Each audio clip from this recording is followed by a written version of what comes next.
Provincially and federally, the Liberal Party has just about run the table at both levels in the past two elections here in the province of Ontario. Neither Kathleen Wynne nor Justin Trudeau were front-runners going into their elections, but they overtook their opponents during the campaigns, and now at both levels, the opposition parties have almost no seats in the province's capital city and some serious thinking to do. Joining us now for some of that thinking, Greg Sorbara, former Liberal cabinet minister, Janet Ecker, former PC cabinet minister, and Marit Stiles, trustee on the Toronto District School Board and the just elected president of the federal NDP. Madam President, thank you. Congratulations on that. Not so much congratulations on the next set of numbers. Sympathies? Tough job. Here are the numbers we're going to share with everybody just to get ourselves started here. The Ontario election outcome, this was back in, as you see in the middle column, 2014, the Liberals picking up 5 seats, the NDP on the bottom there, compared to the previous parliament anyway, picking up 4 seats, all at the expense of the Progressive Conservatives in the middle. And if we go federally, the news is even better for the Liberals. The Conservatives lost 67 seats, the NDP off 59 seats, Liberals picking up 150 seats in that election last fall, the Bloc and the Greens as we go down the line. We have talked on this set before. Jennifer Hollett, NDP candidate in the last federal election for the NDP, about why all of this is happening and about the difficulty of being a New Democrat today. And here's what she had to say. Roll the clip, please. I also think the Liberals did this to us, right? So in downtown Toronto, we had Liberals at the door saying, yeah, I used to vote NDP, but they moved to the center and the Liberals are moving to the left. They were saying that. And that was a frame, very successful, from their war room, used by their activists that the media bought into. Because if you looked at our platforms, issue by issue, I stand by, and I think we'd agree that we had the progressive platform, but we weren't communicating it. Okay, Martin, let's get to you first here. Is there an acknowledgement among New Democrats now that the Liberals, in 2 consecutive elections, federally and provincially, outflanked them for the progressive vote? I think it's true, perhaps, that the Liberals very effectively sold that message to a lot of folks, some folks who might have voted previously for the NDP. I mean, I will say, I think if you look at the federal election results in many parts of this country, and certainly in Ontario and in Toronto, our vote held, which I think was a little different than in the provincial election, actually. It held pretty strong. What you saw instead, though, were a lot of new folks come out to vote who hadn't voted previously, perhaps, and they voted Liberal. And so in that respect, I think that they did more effectively communicate that message. But I agree with Jennifer Hollett. I think our platform, and you're speaking to a lot of New Democrats lately, and people feel pretty confident that our platform was actually very progressive. It outflanked the Liberals on the left, as it should have. But I think we were, absolutely. But I think that we were not as effective at getting our message out, that's for sure. And I do think that the balanced budget issue debate, I think, kind of signaled for a lot of people a more cautious change approach than the Liberals were able to communicate. As you look at it, did it look to you as if the Liberals were actually outflanking the NDP on the left in the last 2 elections? There's no doubt about it. And, you know, the notion that when parties lose, the first thing they say is, we had a great message, but we didn't get our message out. Well, it's just not true. I mean, the message was not strong on how the country's finances would be organized.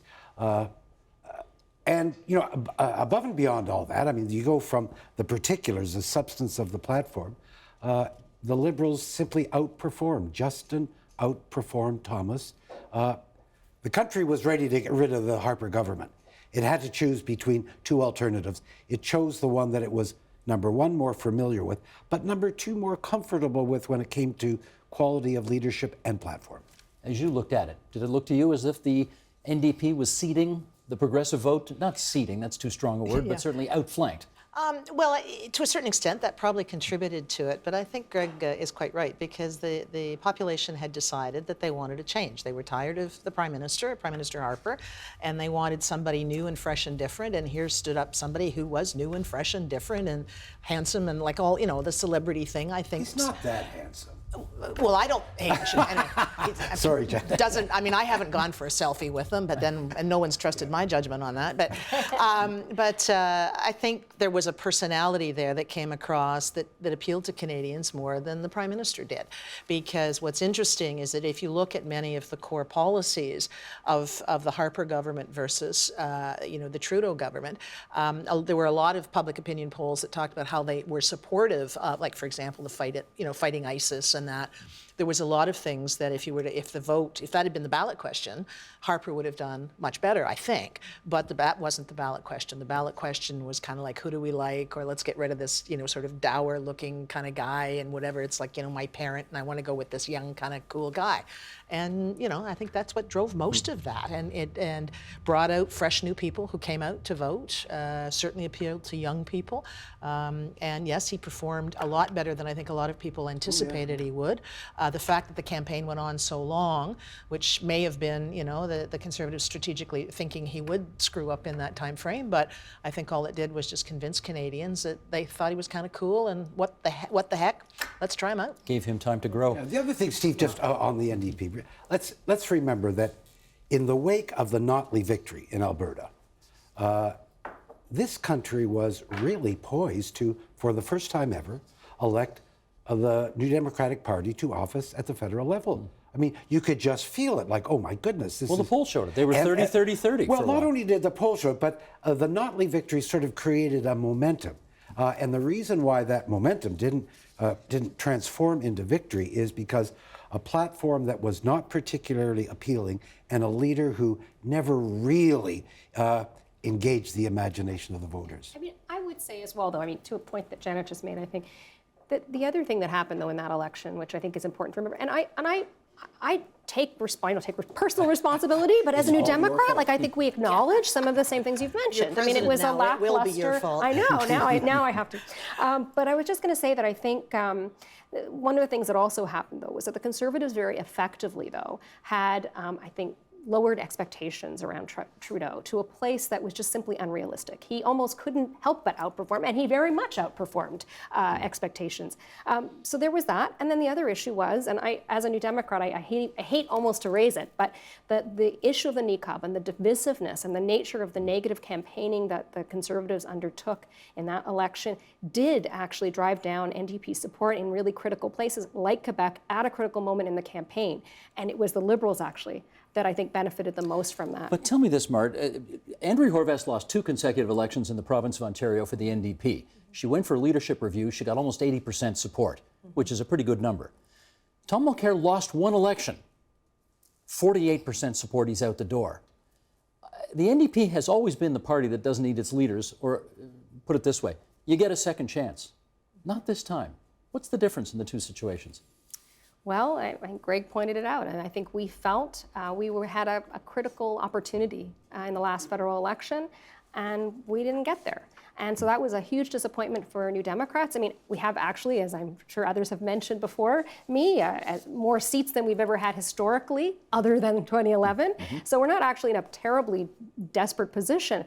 But New Democrats were ready to govern, I think. We are a different party today, and we really expected that. Now, why did people vote for a leadership review at the convention? I think there were a lot of factors, but I would also say that I think that in 2011, when we faced the last leadership election we faced, it was not really a moment we had chosen.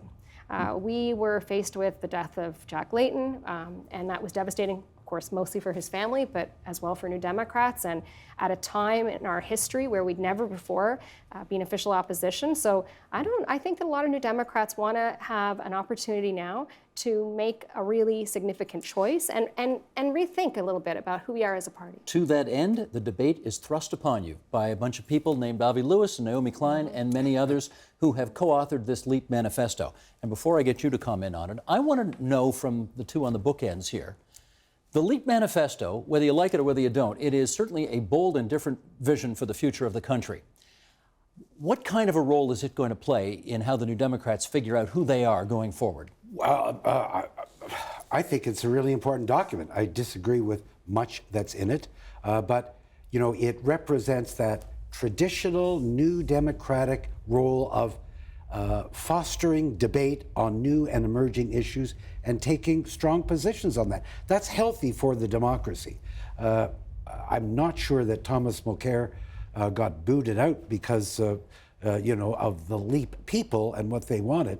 By the way, it was a terrible mistake to kick your leader out. I mean, it's just, in Canadian politics, mostly leaders need one election to sort of get the grounding. Mike Harris, Dalton McGuinty, and many others. But that's the decision that the party made. I think they will regret it.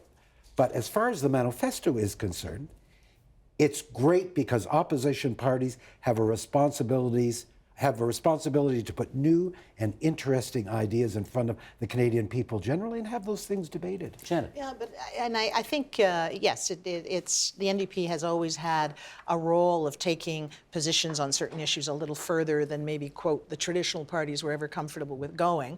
And frequently, if it resonates, it starts to drag the traditional parties in that direction. But I think what's probably more important going forward, because I think what we saw federally, I think what we saw provincially, I think what we saw in the mayor's race here in Toronto that elected Rob Ford, I think what we're seeing in the United States is what's becoming more important to the population is some authenticity judgment about the leader, the person, and it's not so much about the policies or the platform. Because when you look at, again, the platform of Harper and the NECAB issue is a perfect example where you had a majority of the population in more than one poll consistently supporting the Prime Minister's position, certainly in the early days, and yet, and again, as I said, on the ISIS, on a lot of other issues, and yet they voted for Justin Trudeau. Into votes. No, it didn't translate into votes, and people didn't care. And I've seen that, when you'd stand at a door and you'd say, well, do you care about deficit, for example? Oh, yes, I really care about deficit. Okay, so then you might vote for Stephen Harper or, Thomas Mulcair. Oh, no, not a chance, right? And I've had those kinds of, conversations in previous elections. So policy positions only go so far. Yeah, they're part of it, and you can't, as Tim Hudak will tell you, policy positions can also be quite damaging. But I think for politicians now and people seeking leadership, it's how you're going to connect to a population who thinks that in many ways it doesn't matter which party you choose. And in many ways they think everybody's sort of are crooks or something, and they're looking for somebody that they think is real. Well, the difficulty for the NDP, I guess, at the moment, Mart, is that you've got the NDP Premier of Alberta who thinks the Leap Manifesto ought to be thrown in the trash can, and you've got certainly a lot of other New Democrats who think it is the way forward.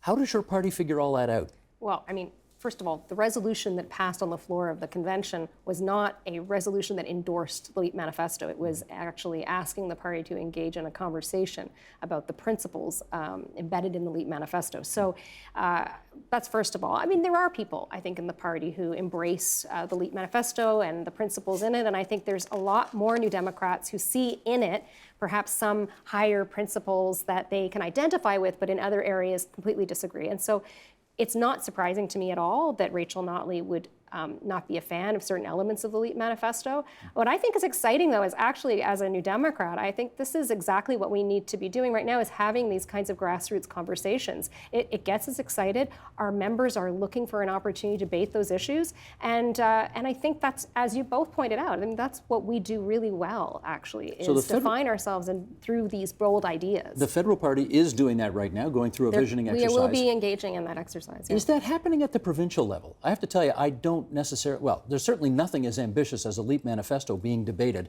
at the Ontario NDP level. Is that a problem? Well, I think that actually if you think of it more in terms of policy conversations generally, yes, I think that is happening, and I think it has to happen at all levels, because we're constantly having to renew and rethink, and we have a provincial election coming up, but not so distant future either. So we're going to be thinking about how do we carve out our platform, what are the ideas the proposals we're going to put to Ontarians. So that is happening, but I do think that one thing that's happened in the NDP in the last bunch of years is that the grassroots members have said very clearly, we want more of a role in that process and in that say. And that is, I think, what you are hearing and seeing happening federally and also provincially. Okay, there are two opposition parties at Queen's Park. We've talked about the New Democrats. Janet, your turn. We go after your guys right now. The Liberals? No, they're in power, Janet. We're going after the other opposition party.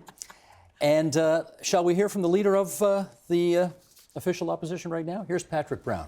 Roll clip. But again, as we think about what the PC party under Patrick Brown is all about, are you still the party of tax cuts?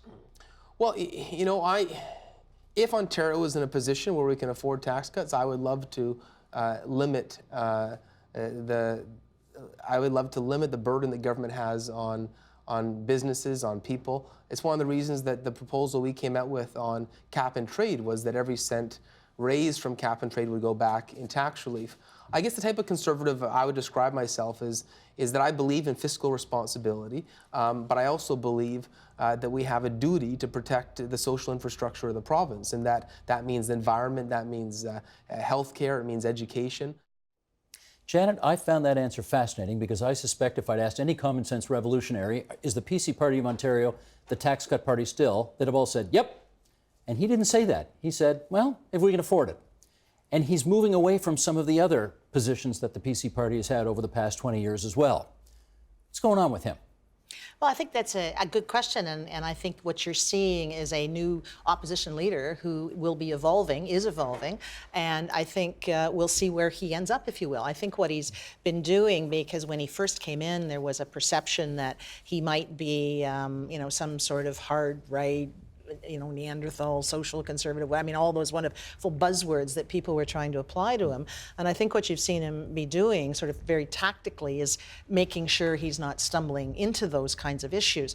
I mean, there was a bit of a misstep with the McLaren issue, I think, over the last couple of weeks. But I think largely he's done a reasonably good job of trying to not get boxed.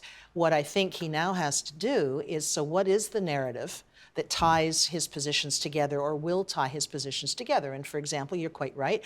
I think Mike Harris probably would have said without a moment's hesitation, yeah, we're the party of tax cuts. Yeah. And I think what you're seeing is he's trying to be, again, it's a different circumstance too, trying to be a little more nuanced about it, and we'll see where he ends up on it. Does that make him a more formidable opponent for your party? Absolutely, absolutely. I mean, Patrick Brown is a guy who is preparing himself to win an election. And he is shedding the, I think, burden of being a party driven by ideology. There is no ideology left in him. He's driving right down the middle of the road, and he's not going to swerve right or left.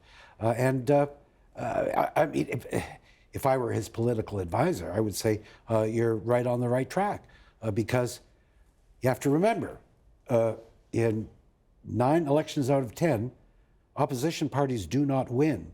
Governments lose. They get thrown out. Mike Harris or Ernie Eves got thrown out. Stephen Harper got thrown out. Brian Mulroney got thrown out. And another... Sort of. Well... he actually wasn't there anymore. He wasn't there, nor was Mike Harris. But the party got thrown out. People get tired of the party. The challenge for Patrick Brown is simply to present a persona and a party that looks like it's capable of governing within the broad complex of issues and cultural diversity of the province to look like an acceptable alternative.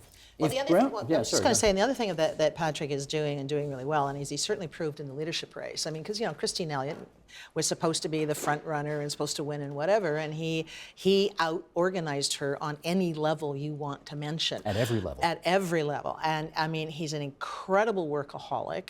He understands the importance of riding by riding organization, big time. So he's out there doing that. But the second thing that he brought into this, which is something that I think people didn't anticipate, is that he has ties in many of the multicultural communities that will be, and proved during the leadership, and will prove, I think, very valuable if he can keep building that base as he goes forward. So again, many times for an opposition leader, it's like watching an iceberg, right? Like most of the stuff that really matters is what's happening under the water, and you're only sort of seeing the tip. So so he has there's a lot of fundamentals there that might do him in very, very good stead in the next election. Here's the thing that I'm curious about, which is he may want to run a more pragmatic, less ideological, progressive Conservative Party of Ontario. Will his base follow him? Well, there's a reason why, I suppose, Tim Hudak and others have run campaigns the way they did the last few elections. And but I would say that, to Greg's point, this is an opportunity Patrick Brown has here to prove himself that he has bigger, broader reach. I think the really interesting actual question here, though, is how this affects Kathleen Wynne and Andrea Horwath, because the Liberals essentially in the last couple of campaigns ran strategic voting campaigns in many parts of this province, which actually has kind of limited Liberals to the GTA. I mean, this is a very regionally divided province right now, politically. And so here's an opportunity. If Patrick Brown does hold to middle of the road, and he doesn't get too diverted either way, and he can speak to those more centrist Ontarians, then it also doesn't allow Kathleen Wynne and the Liberals to, I think, scare a lot of potential New Democrat voters. So it provides Andrea Horwath actually with a terrific opportunity going into the next election as well. And she's a far more popular leader than either of the other ones are right now. I'm not sure that that's the case. I mean, there's just nothing happening, with all due respect, amongst the people that make up the provincial NDP party. I mean, there's just... What do you mean nothing happening? Well, there's no news, there's no story, there's no Leap Manifesto document. I mean, it's just, there's commentary coming out of question period, but you just don't see any momentum there at all. And yet, she's riding high in the polls. Patrick Brown's probably biggest issue is that nobody knows him yet. Well, the most recent that'll come. The most recent poll, I'm sorry to say because I'm a Liberal, the most recent poll says that Patrick Brown is the most popular leader in Ontario. Guys, these polls are 2 years before an election. Oh, yeah. Less I mean, than relevant. they don't mean anything, but Totally I'm just saying, irrelevant. right now, today, there's not a lot happening with the New Democratic Party in Ontario. The Liberals are confronting a huge number of very difficult issues, and Patrick Brown Many is of them out of their there own organizing, creation. riding by riding. But these are issues of their own creation. I mean, the Liberals are confronting major issues of their own creation. They managed to surf through the last election because they had Tim Hudak up against them, and they could scare a lot of Ontarians into thinking that there was going to be some, vastly right-wing conservative government potentially coming in. He failed dramatically.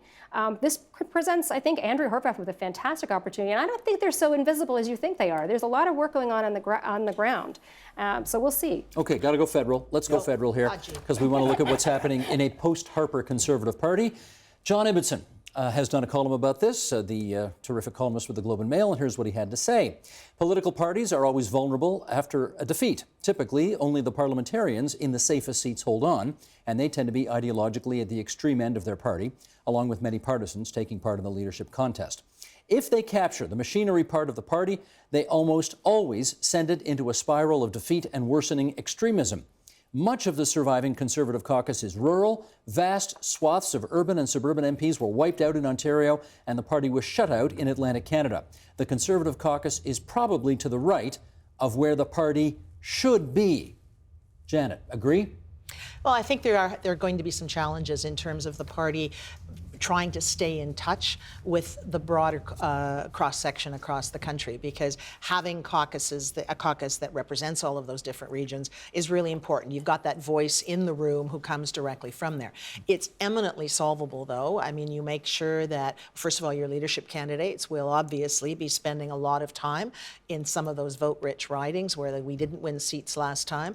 One, because they'll need the votes for the leadership, but secondly, they all get that we need those votes if we're going to be winning federally again. So I think that's one thing. And you can also do things like special and opposition parties have done this. There's nothing unique. You set up, unofficial caucuses of your former candidates or you're about to be candidates or interest groups that represent those areas to make sure that you're paying attention to those particular concerns and issues. So I think, is it a challenge? Absolutely. Is it fixable? Very much so.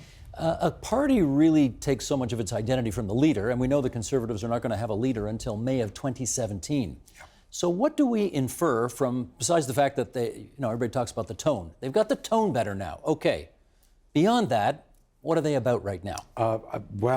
The problem is that they don't know what they're about.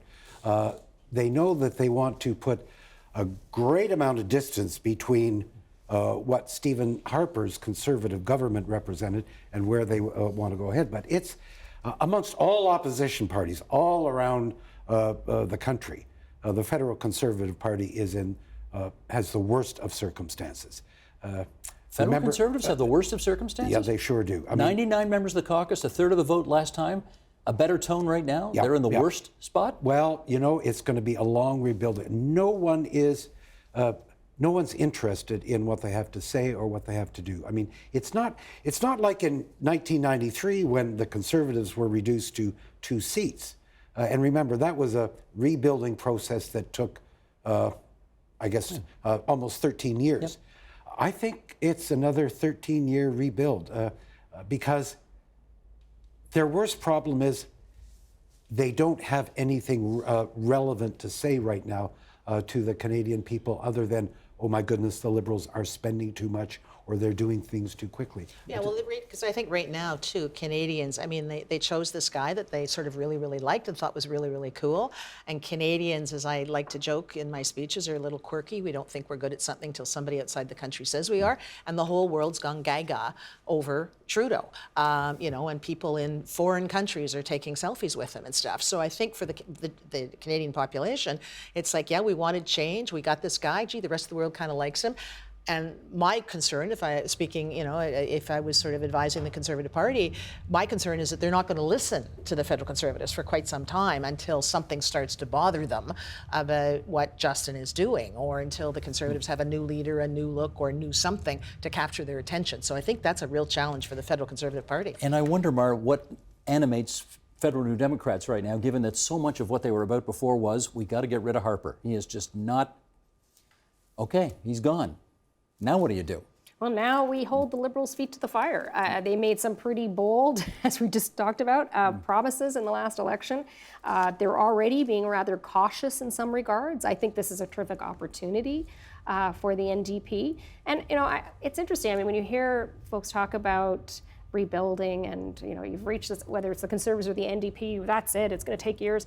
I mean, I turned to the federal Liberals, which were at, what, 34 seats in 2011? They were in the dustbin. I mean, really, a lot can change between now and then. Every party's gone through this, right? I mean, they were writing stories about the end of the NDP, the end of the Liberals, the end of the Conservatives. So, you know, we've seen this go around a number of times. But the Conservative Party, I mean, federally, is a divided party, right? It is a party, it is more than one party. And Harper did hold that together. It was fragile. So I think that's the biggest issue now, is what does that party represent? Who do they represent? And are we looking at a Peter MacKay kind of progressive Conservative, or somebody like a Kevin O'Leary? Who's not as progressive a Conservative. Well, in fact, that's a good place to finish up, because Janet, I think you're right, Mart. This party has always been sort of social conservatives, economic conservatives, red Tories, libertarians are in there too. The Conservative Party of Canada, as it is today, is an amalgam of a lot of different spots on the center right. Is that still sort of the coalition going forward as you see it? Well, we'll see what the coalition is going forward, but I think one of the strengths of the Conservative Party, both provincially and federally, and one of the reasons why it has survived as a party over the country's history, is because it does have a base that can be and has been that broad. I mean, I can remember, you know, when I was a staffer in the Bill Davis government, there was a big fight in one of the conventions between a very, very talented young man by the name of Tom Long, who was president of the party, and the Davis sort of establishment, and, you know, and Tom wanted to go right, and the Davis folks were, no, no, no, we have to be left center, and, you know, so I mean, that's not a new debate within the Tory party. And so when they get it right, they win government and they provide good government. And I think the question now will be, we'll see through the leadership race, you know, who is able to put together a coalition of all of those groups. You know, it might be a little to the left or the right or wherever it is, and take it on to victory someday. It would have to look very much like the Brian Mulroney coalition. I mean, he did it in a masterful way. Brian was very, very good. Yeah, very, very good. Good. With that, that's the last word on this one. To be continued. Can we thank Janet Ecker and Mard Stiles for being here today on that side of the table? Greg Sorbera on the other side of the table. Good job, everybody. Thanks very much. Help TVO create a better world through the power of learning. Visit supporttvo.org and make a tax-deductible donation today.